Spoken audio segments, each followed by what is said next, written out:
আজকে তৈরি করব মাওয়া স্টাইলে ইলিশ মাছ ভর্তা। আসসালামু আলাইকুম। ইলিশ ভর্তার জন্য এখানে আস্ত একটা ইলিশ নিব।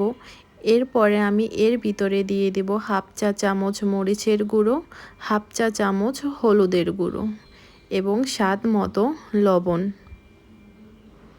এরপরে সুন্দর করে পুরো মাছটা ম্যারিনেট করে নিব। পরিমাণের সরিষার তেল।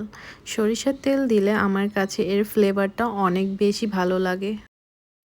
সব মশলাগুলো হাতের সাহায্যে মাছের গায়ে এপাশ ওপাশ করে সুন্দর করে মেখে নিব।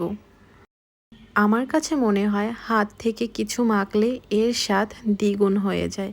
মাছের গায়ে মশলা মাখানো হয়ে গেছে। এরপরে আমি একটা কড়াইতে সরিষার তেল দিয়ে এর ভিতরে মাছটা ছেড়ে দিব।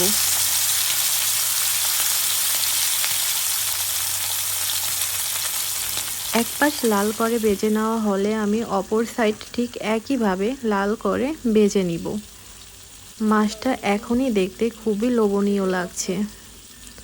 দুই পাশ লাল করে ভেজে নিব।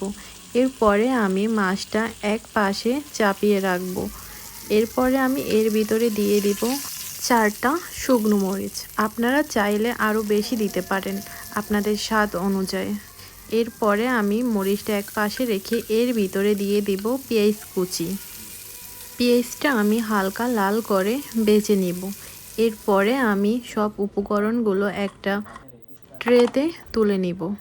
ভেজে রাখা শুকনো মরিচ এবং পেঁয়াজ কুচিগুলো আমি হাতের সাহায্যে সুন্দর করে মেখে নিব। মেখে রাখা পেঁয়াজ এবং মরিচটা আমি এক পাশে সাইড করে রাখব।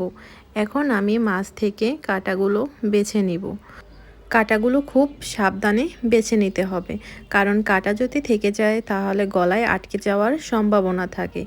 মাছের কাঁটা বেছে নেওয়ার পরে পাশে রাখা মরিচ এবং পেঁয়াজ মাখার সাথে মাছটাকে হাতের সাহায্যে খুব সুন্দর করে মেখে নিব। মেখে নেওয়ার পরে এর ভিতরে আমি ধনেপাতা অ্যাড করে দিব। ধনেপাতাটা সুন্দর করে এর সাথে মাখিয়ে নিব। এরপরে কিছুটা সরিষার তেল দিয়ে আবারও মাখিয়ে নিলে তৈরি হয়ে যাবে আজকের ইলিশ মাছ ভর্তা। আপনারাও চাইলে খুব সহজেই বাসায় এই ভর্তাটা তৈরি করে নিতে পারেন। আর কিছু দরকার হবে না।